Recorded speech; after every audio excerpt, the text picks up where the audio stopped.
most likely the prosecution's last witness under cross-examination right now by Trump's attorney, Todd Blanche.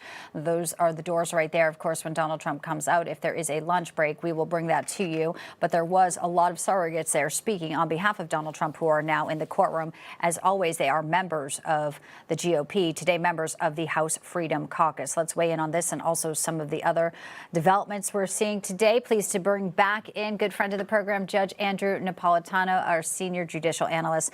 All right, Judge, good to have you with us.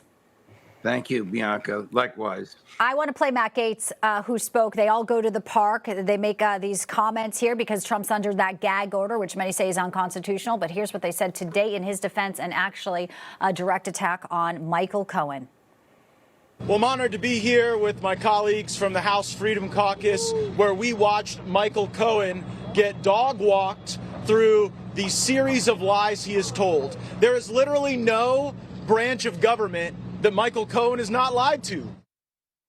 So I know some Democrats in the House are chastising these news conferences, acting, some comments have said, oh, you look like you're Trump staff members. But on the flip side, I think with the folks who aren't in that jury box, this is the court of public opinion, and it may matter very seriously when it comes to how they vote in this election. Judge, where do you stand?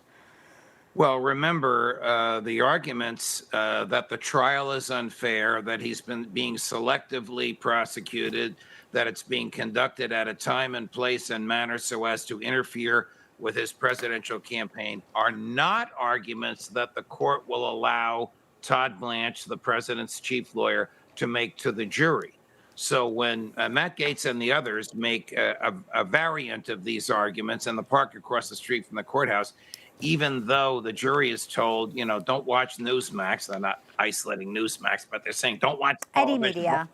Computer on, don't read the newspapers. They're human beings, and of course they do. Yes. Those arguments are resonating with them. Is it fair? Well, it's the First Amendment, and it's our system, and it's the risk the government takes when you put a public official on trial, and then you get the court to gag the public official. Others who support the public official will say what he would otherwise say. It's normal. It's the American system. It's to be expected. Exactly. Well, what's not so normal is how the presidential debates are being held. As you know, it was a big breaking story. We covered it extensively here on Newsline yesterday. So the dates have been set. Biden put out sort of these parameters, 2 of them.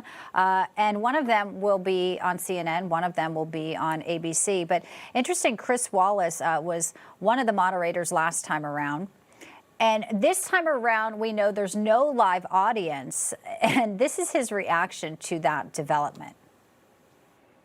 I always felt that the audience was a pain in the neck. Some people are saying, well, that's going to hurt Trump because he plays to a crowd. I can tell you, as somebody who's been on that general election debate stage twice in 2016 and 2020, people aren't playing to the crowd. It is a very intense circle there between the two candidates whose podiums are just 10 feet apart and the moderator who's about 10 or 15 feet away from the two of them. Nobody is playing to the crowd. Now, the crowd does get involved occasionally, and the moderator has to play schoolmarm and turn around and say, be quiet. Audience, just so pesky, that audience. When you're going to go talk about the laptop from hell, that pesky audience. I mean, come on, Judge. I'm smiling because I worked with Chris at another network for 20 years, and that's typical Chris. I happen to agree with him. I mean, the audience is the people on the other side of the camera. However, they're not heckling, though. Donald Trump draws energy from the audience. So I think that this agreement of no audience is a win for the president, is a win for President Biden. Donald Trump loves an audience and knows how to turn even the neutral people in the audience into his side. We'll see what happens. The real audience, of course, is the voters. Of course. And they will be watching, I'm sure, no doubt. At least 2 debates have been said. Judge, stick around. Much more ahead. Judge Andrew Napolitano, always great to have you with us.